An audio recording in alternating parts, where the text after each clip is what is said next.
जय दोस्तों, उज्जवल परिवार पे हाजिर भाई आप लोगों के बीच में अपनी क्लास लेकर के 1 जून 2023।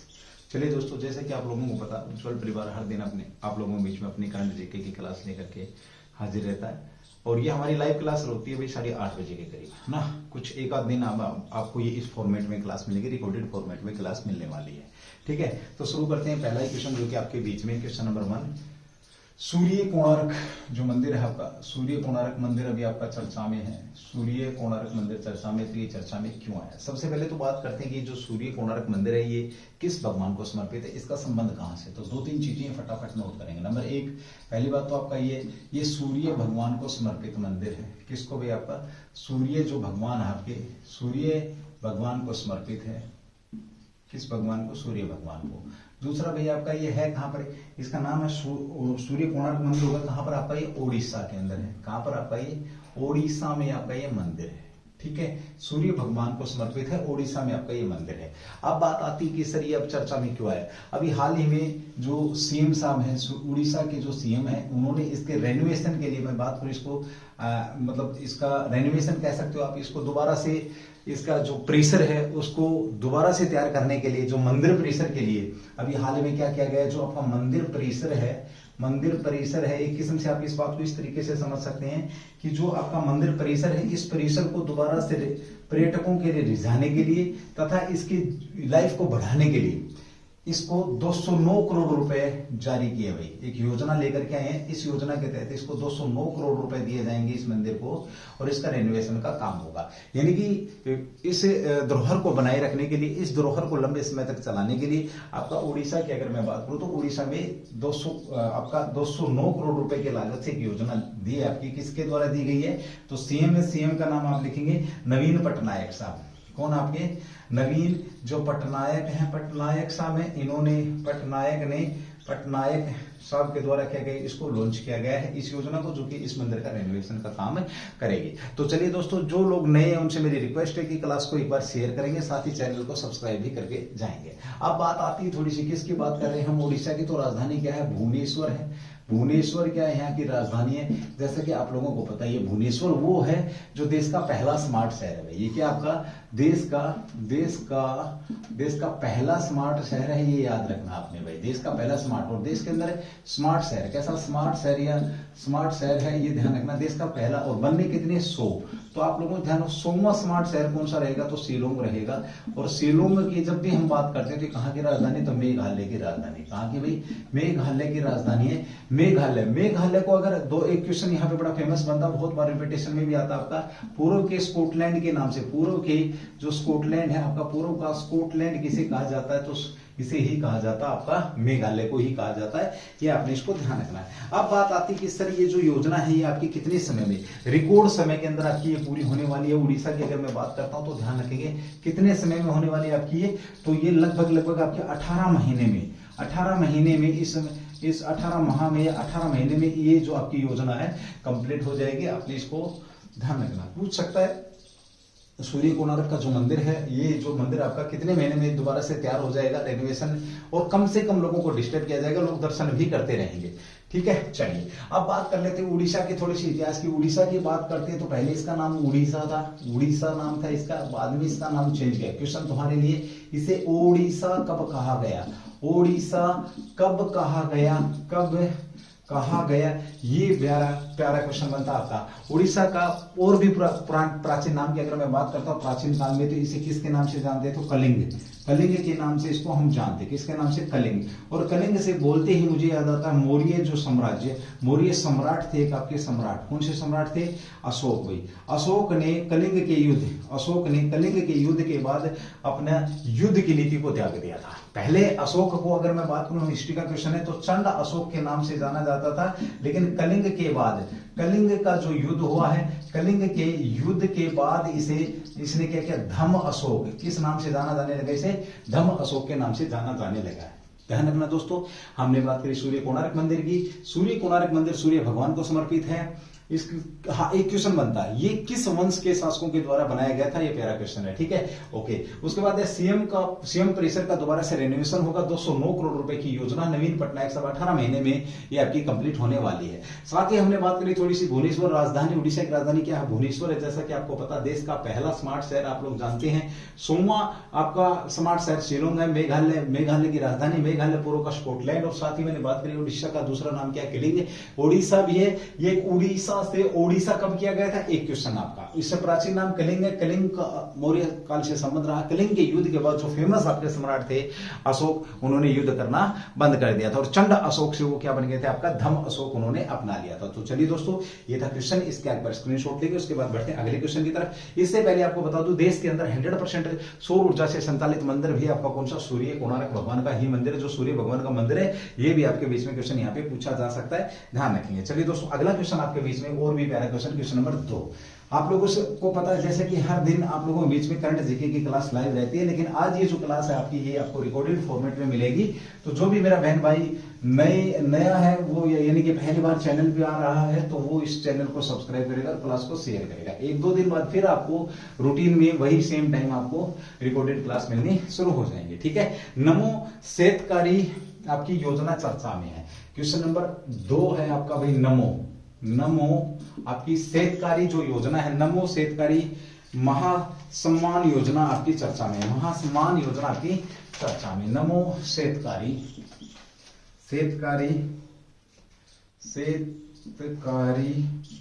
महासम्मान योजना आपकी क्या है, चर्चा में है, ठीक है। ये किसके द्वारा लागू की गई, नमो शेतकारी आपकी जो योजना महासम्मान योजना है, ये आपकी किसके द्वारा लागू की गई, पूछेगा, बहुत प्यारा क्वेश्चन है।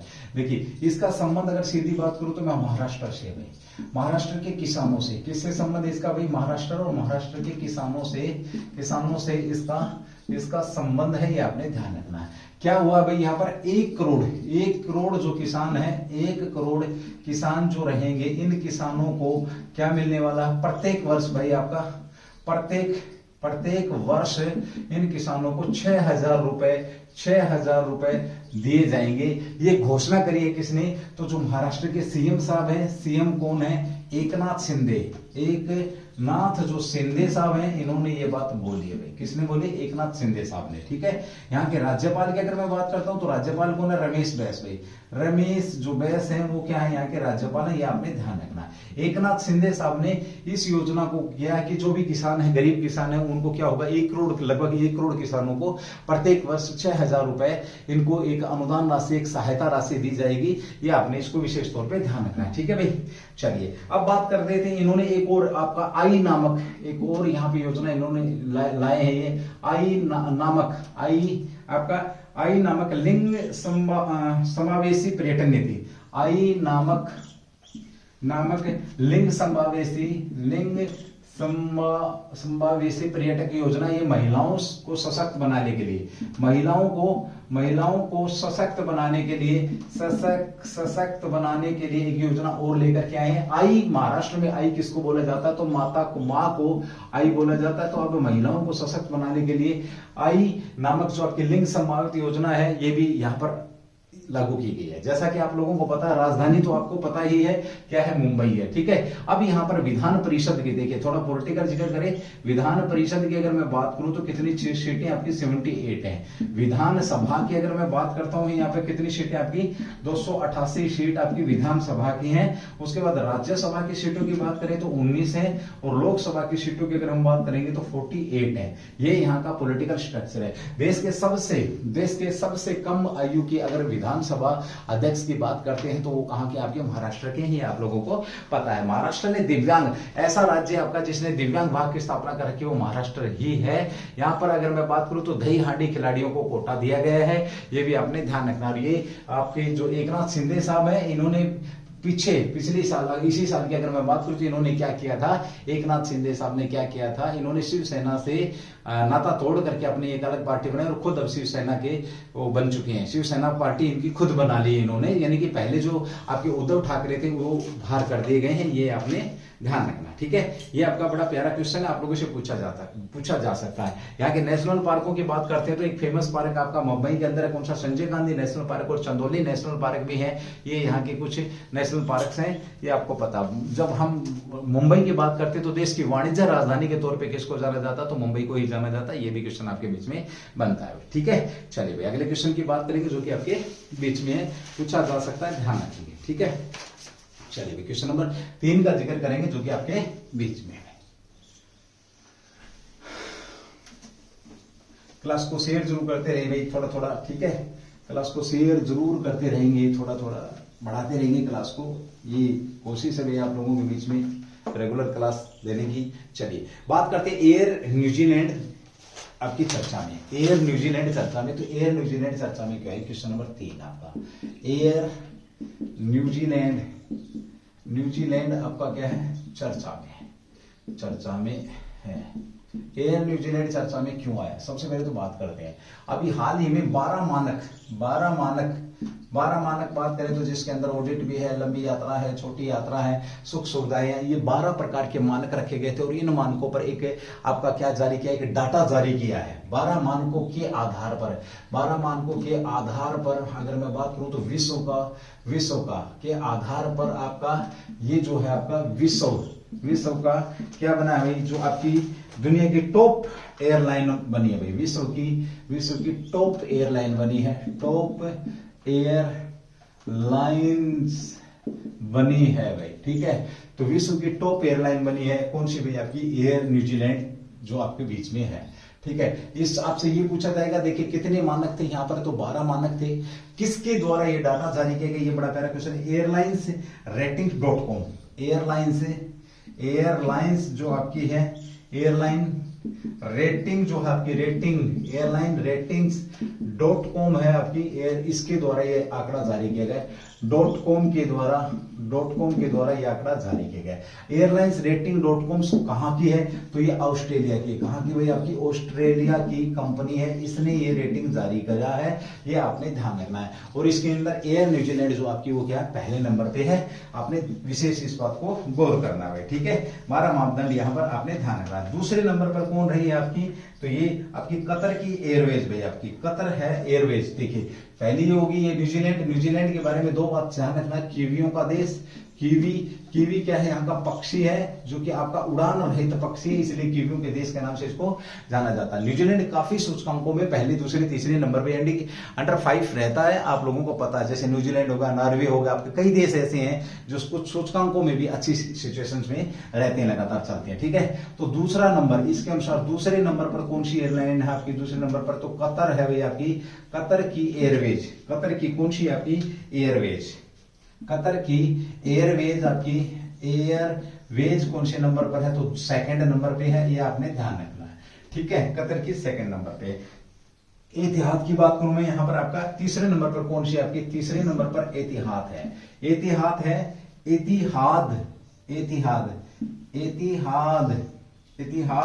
ये एयरवेज है।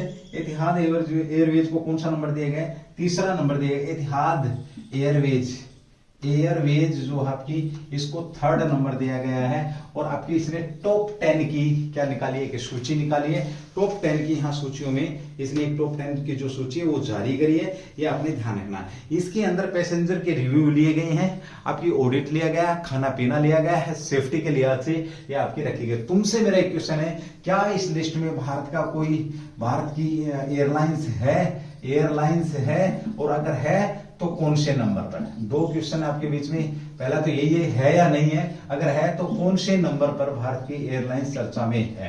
पीछे एक क्वेश्चन और मैंने आप लोगों को कराया था, सबसे बेस्ट जो आपका एयरपोर्ट बताया था, पीछे एक आंकड़ा जारी हुआ था, उस आंकड़े में भारत का सबसे बेस्ट एयरपोर्ट आपका आईजी था, इंदिरा गांधी जो एयरपोर्ट था वो आपका सबसे बेस्ट वो था, आपका क्या था भाई, सबसे बेस्ट आपका एयरपोर्ट था। साथ ही एक आपका उड़ान नामक योजना चर्चा में रही है। उड़ान नामक योजना की अगर मैं बात करता हूं तो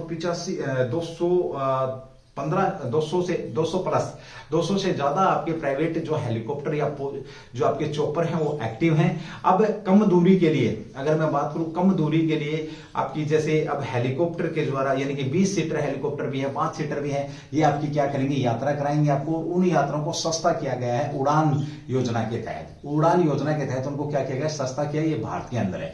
एक क्वेश्चन और आपका, देश की सबसे पहले उड़ान टैक्सी की अगर मैं बात करता हूं, आपकी हवाई टैक्सी, तो वो किसने, तो हरियाणा में की गई थी, हिसार से चंडीगढ़ तक। आपका हिसार से चंडीगढ़ हवाई टैक्सी का जिक्र करते हैं देश के अंदर, तो यही है भाई। ठीक है, चलिए इसी के साथ एक और बड़ा प्यारा क्वेश्चन आपका यहां पर बनता है। जब हम बात करते हैं किसकी, एयरलाइंस की बात करी हमने यहां पर, तो सबसे व्यस्ततम आपका जो एयरपोर्ट है उसकी बात करी है, आईजी है भारत का। इसमें टॉप 10 में है या नहीं, ये मैं आपसे पूछना चाहूंगा। टॉप 10 की लिस्ट में भारत का नाम है या नहीं, अगर है तो कौन से नंबर पे, ये भी आपके बीच में यहाँ पर क्वेश्चन बनेगा। ये डाटा जारी किसने किया है, तो ये डाटा जारी किसने किया, एयरलाइंस रेटिंग.com के द्वारा ये डाटा जारी किया गया था, ये आपने ध्यान रखना है। एक है आपका भाई, अगर हम बात करते हैं यहाँ पर उड़े देश का हर नागरिक, आपने इस योजना को भी सुना होगा। एक आपकी जो उड़े देश का हर नागरिक, जिसमें क्या किया गया था कि 500 किलोमीटर तक का किराया फिक्स किया गया था 2500, यानी कि ज्यादा से ज्यादा लोगों तक इस ये सुविधा को पहुंचाने के लिए। ठीक है, एक और क्वेश्चन आपका यहाँ पे बनता है कि हाल ही में किस देश ने अपनी कम दूरी की उड़ानों को रद्द करने की बात कही है। ये क्वेश्चन मैं आपको अलग से करा देता हूं भाई। ठीक है, जब ये क्वेश्चन चल रहा है तो इसका स्क्रीनशॉट आप ले सकते हैं। अगला क्वेश्चन नंबर 4, हाल ही में किस देश ने, अगर मैं बात करूं तो किस देश ने अपना, क्वेश्चन नंबर 4 रहेगा, अपनी कम दूरी की उड़ानों को रद्द करने की बात कही है। ये भी क्वेश्चन आपके बीच में बनेगा। ठीक है, चलो पूछेगा, आप लोगों ने इसका विशेष ध्यान रखना है। चलिए बात करते हैं भाई आपका, किस देश ने कम दूरी, किस देश ने, क्वेश्चन नंबर 4 भाई, किस देश ने कम दूरी की जो उड़ान है, इन उड़ानों को क्या किया, बंद करने की बात करी है, ये आप लोगों से पूछा जाएगा। जिस प्रकार से दोस्तों आपका क्या हो रहा है, एयर ट्रैफिक, कारण क्या है इसका भाई, एयर ट्रैफिक है। कारण क्या है, एयर ट्रैफिक और सुरक्षा, एयर जो क्या है, ट्रैफिक। जिस प्रकार से रोड के ऊपर भी आपका ट्रैफिक जाम हो रहता है, जिस प्रकार से ज्यादा ट्रैफिक रहता है, उसी प्रकार से आपका एयर के अंदर भी ट्रैफिक रहता है। किसके अंदर ट्रैफिक रहता है, आपका एयर के अंदर भी, आपका हवा में भी ट्रैफिक है। उस ट्रैफिक को कम करने के लिए आपके फ्रांस ने, किसने भाई, किस देश ने, तो क्वेश्चन यही था ना, किस देश ने, तो फ्रांस ने क्या किया है, कम दूरी का मतलब क्या है, ध्यान से सुनेंगे, जहां 2 से 3 घंटे के अंदर ट्रेन से पहुंचा जा सकता है, ट्रेन से पहुंचा जा सकता है उन रास्तों पर या उन वे पर, एयर ट्रैफिक जो एयर वे पर क्या कर दिया गया है, बंद करने की बात कही है। और अब किससे आप चलेंगे, तो ट्रेन से चलेंगे। ऐसा करने वाला देश कौन सा, आपका फ्रांस है। कौन सा देश भाई आपका ऐसा करने वाला, फ्रांस है।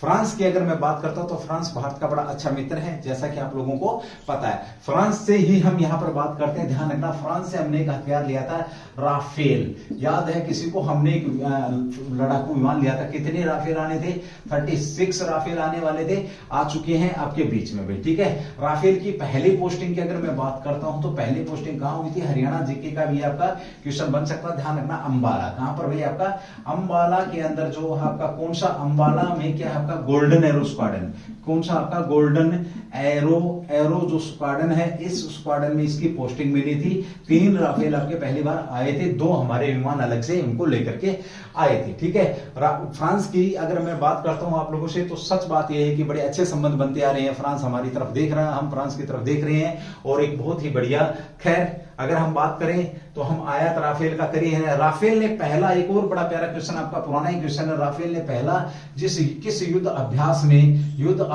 में हिस्सा लिया था, तो वो था ऑपरेशन डेजर्ट भाई।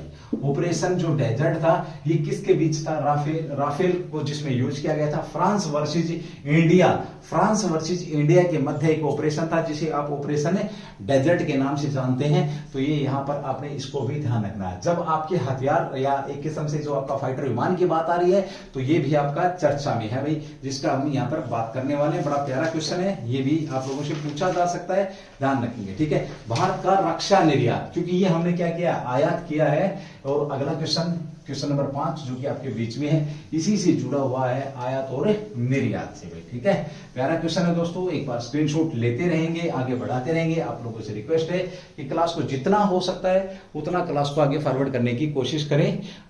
आपसे ये मेरी विनती रहने वाली है। ठीक है, आपसे मेरी ये विनती रहने वाली। तो चलिए दोस्तों बात करते हैं भारत का रक्षा, क्वेश्चन नंबर 4 मेरे ख्याल में 5 अभी।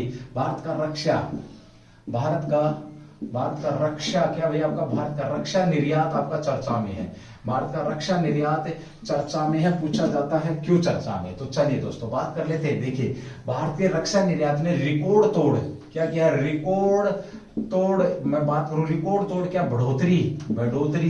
बढ़ोतरी दर्ज की गई है। इसके अंदर कैसे की गई, एक एग्जांपल से समझेंगे। 2014 से लेकर के, यानी कि जब से बीजेपी आई है 2014 से और 2022-23 तक की अगर मैं बात करूं तो ये जो आपका रक्षा निर्यात जो है, आपका रक्षा उपकरण निर्यात कह सकते हो, यानी कि वेपन हथियार, आपके ड्रोन है, सिमुलेटर है, आपके मिसाइल है, जैसे हम आर्टिलरी गने वगैरह है, हम क्या कर रहे हैं खुद बना भी रहे हैं। यानी कि हथियार, सीधा लिखूं मैं, हथियारों प्लस रक्षा उपकरण अब उपकरणों को क्या कर रहा है भारत, क्या कर रहा है भाई, भारत निर्यात कर रहा है, यानी कि दूसरे देशों को बेच रहे हैं हम, जिसमें विमान भी शामिल है, याद रखना। ठीक है, अब तक हम क्या करते थे, एक सिप्री की रिपोर्ट आई थी, ध्यान रखना, सिप्री की रिपोर्ट के अनुसार भारत हथियारों का सबसे बड़ा आयातक, बड़ा क्या है, आयातक देश है। आयात करता है भारत, सबसे बड़ा आयातक देश है। लेकिन अब हम क्या कर रहे हैं, आयात के साथ साथ हम अपने वेपन बना करके भाई बेच भी रहे हैं और पैसा भी कमा रहे हैं। अब हम कितने देशों को वेपन बेच रहे हैं, 85 देशों को हम अपने वेपन बेच रहे हैं। चाहे हम आयातक हैं, लेकिन अब 55 देशों को निर्यात कर रहे हैं, हथियारों का क्या कर रहे हैं, निर्यात कर रहे हैं। और इस बार हमने क्या किया, रिकॉर्ड हासिल किया 23 गुना, कितना 23 टाइम, आपका 23 गुना व्यापार में बढ़ोतरी दर्ज हुई है भाई। व्यापार में बढ़ोतरी दर्ज करी है हमने, ये आपने ध्यान रखना। ठीक है, अब आप लोगों को एक एग्जांपल के साथ बता देता हूं। हमने 2013-14 के अंदर कितना 686 करोड़ का बिजनेस किया था। यहां देखेंगे भाई 2013 में 686 करोड़, कितना 686 CR का बिजनेस था हमारा। यानी कि हमने क्या किया था, निर्यात किए थे, हथियार बेचे थे। ये कब की बात है, 2013-14 की बात। ठीक है, और अब 22-23 में हमने क्या किया है, ये देखने वाली है। तो 16,000 करोड़, 16 इकाई ढाई सैकड़ों हजार 10,000 भाई, इकाई ढाई सैकड़ों हजार 10,000, 16,000 क्या भाई आपका करोड़, 16,000 करोड़ की रक्षा उपकरण हमने क्या किए, 85 देशों को बेचे हैं। अब हम बैंक सस्ते खरीदते हैं और उन्हें महंगा करके बेच देते हैं। एक क्वेश्चन आपका दुनिया ये भाई बना के बेच रहे हैं हम, सिमुलेटर वगैरह है, आर्टिलरी गने हैं, आपकी बहुत सारी चीजें ऐसी हैं जो हम बेच रहे हैं। ठीक है, अब सुनना मेरी बात, एक क्वेश्चन हो रहा है कि दुनिया में सबसे ये काम कौन करता था, रूस करता था, आपका अमेरिका करता था, जो काम हमने भी शुरू कर दिया है ना, हमने भी शुरू कर दिया। मैं बोलता हूं आपको कि 2025 यानी कि 25 के बाद, ये 22 है, लगभग 50 ही लगा लो, 2050 तक भारत विश्व का चौधरी होगा, विश्व का सबसे बड़ा ताकतवर देश होगा भारत। ये आपने ध्यान रखना, बता देता हूं आज आपको। ठीक है, चलिए भाई बात कर लेते हैं आगे। आपका अगला क्वेश्चन जो कि आपके बीच में ये था, बड़ी अच्छी खबर थी, ये बड़ा अच्छा क्वेश्चन भी था आप लोगों के बीच में, इसको आपने विशेष तौर पे ध्यान रखना है। आज तारीख है आपकी कितनी भाई, 1 जून। 1 जून को कौन सा दिवस मनाया जाता है, डायरेक्ट अगर क्वेश्चन आपसे पूछे तो ये भी आपका चर्चित क्वेश्चन है। लेकिन ध्यान रखना, इस क्वेश्चन को आप दूसरे तरीके से पढ़ेंगे कि दुग्ध दिवस कब मनाया जाता है। कौन सा दिवस भाई आपका, दुग्ध दिवस कब मनाया जाता है, ये क्वेश्चन आपसे पूछा जा सकता है। इसको भी लेकर के हम बात करेंगे। चलिए, दुग्ध दिवस की अगर हम बात करते हैं, संयुक्त राष्ट्र खाद्य और कृषि संगठन के द्वारा जून को मनाया जाता है ना दुग्ध दिवस।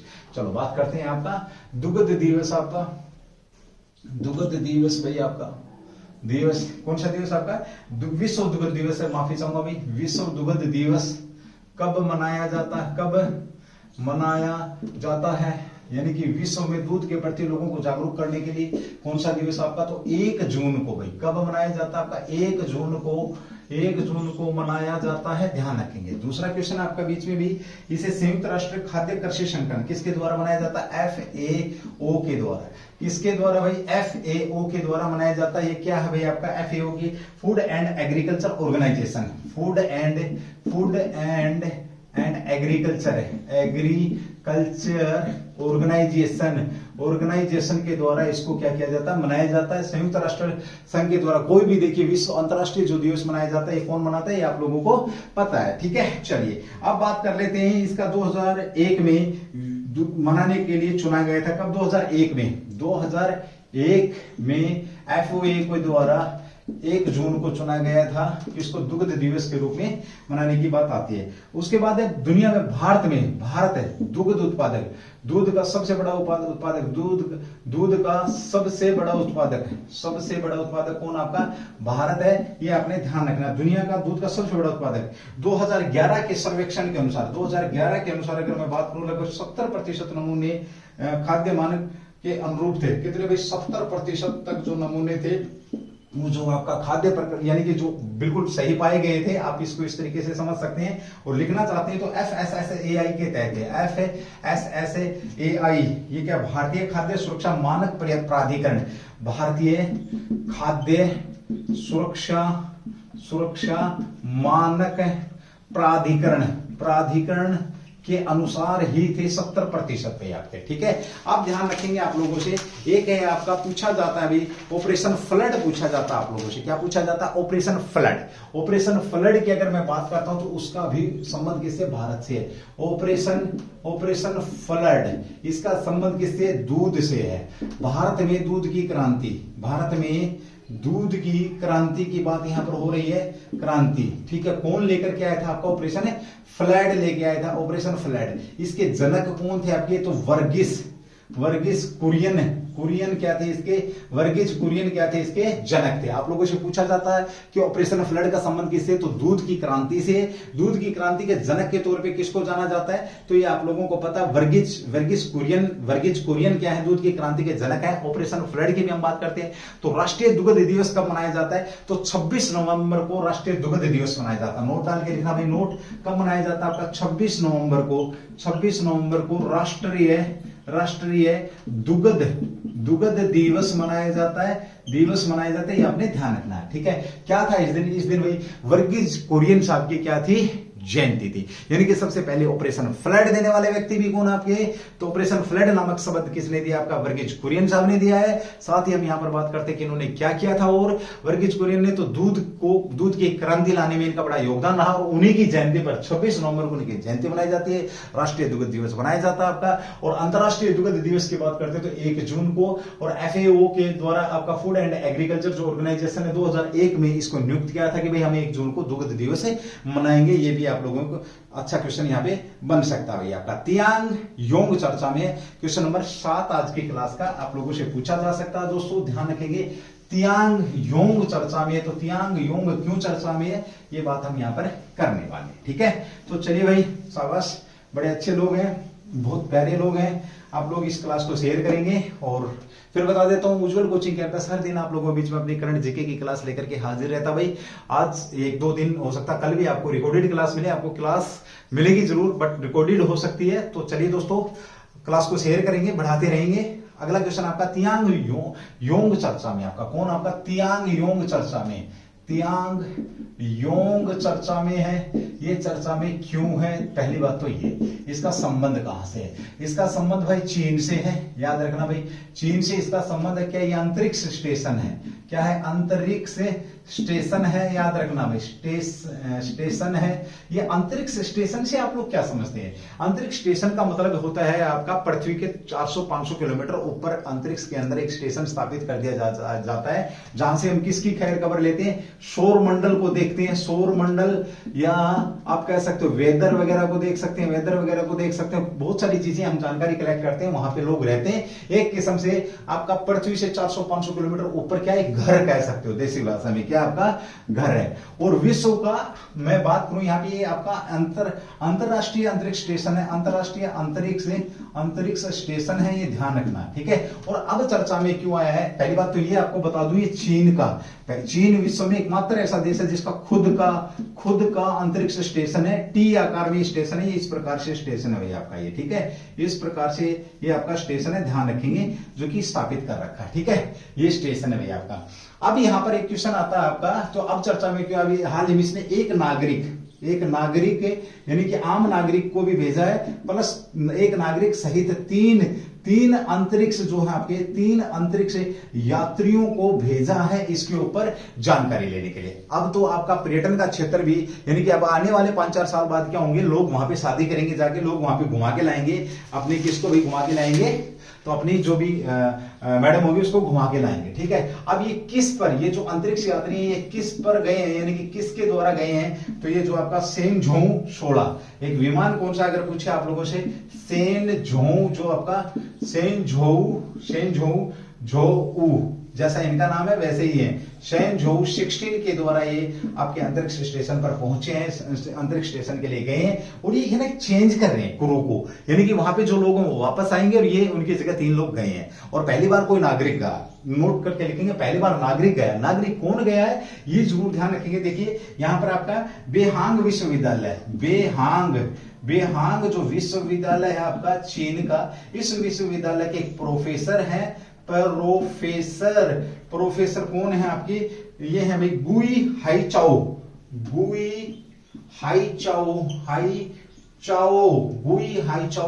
गए हैं पहली बार आपके बेहांग विश्वविद्यालय के प्रोफेसर गुई हाईचाओ गए हैं ये आपके अंतरिक्ष के अंदर, ठीक है। और बता दूं अंतरराष्ट्रीय जो अंतरिक्ष लेवल पे जो अंतरिक्ष स्टेशन था आपके कई देशों ने मिलकर के, खासतौर पे यूएसए उसका चौधरी था, जिसको रूस ने उसको छोड़ने की बात कर दी, 2025 तक वो अंतरिक्ष स्टेशन छोड़ देगा। चीन भी छोड़ चुका है, लगभग चीन भी छोड़ चुका है उस अंतरिक्ष स्टेशन को, इसलिए चीन ने अपना खुद का अंतरिक्ष स्टेशन स्थापित कर दिया। अब लड़ाई अंतरिक्ष के अंदर भी रहेगी। चीन की राजधानी की बात करें तो बीजिंग है, आप लोगों को पता है 2022 में शीतकालीन यहाँ पर क्या हुए थे आपके खेल हुए थे, जिनका भारत ने क्या किया था, बहिष्कार किया था। वर्तमान में अगर हम बात करते हैं तो चीन की साम्राज्यवादी नीति को रोक लगाने के लिए भारत को नाटो प्लस, जो कि अमेरिका एक संगठन बना रहा है, एक समझौता बना रहा है, नाटो प्लस के अंदर भारत को शामिल करने की बात कही गई है, चूज किया है। अब देखो फाइनली क्या रहता है, ठीक है। तो चलिए दोस्तों ये थी आज की क्लास, आज मैंने आप लोगों को 7 क्वेश्चन ही कराए हैं, जब भी दोबारा मिलेंगे तो हो सकता है आपको और ज्यादा क्वेश्चन करा दिए जाए। तो चलिए दोस्तों थैंक यू, जय हिंद जय भारत। अगर क्लास अच्छी लगी है तो क्लास को आगे बढ़ाते रहेंगे, शेयर करेंगे, फॉरवर्ड करेंगे। थैंक यू, जय हिंद जय भारत, डू द बेस्ट।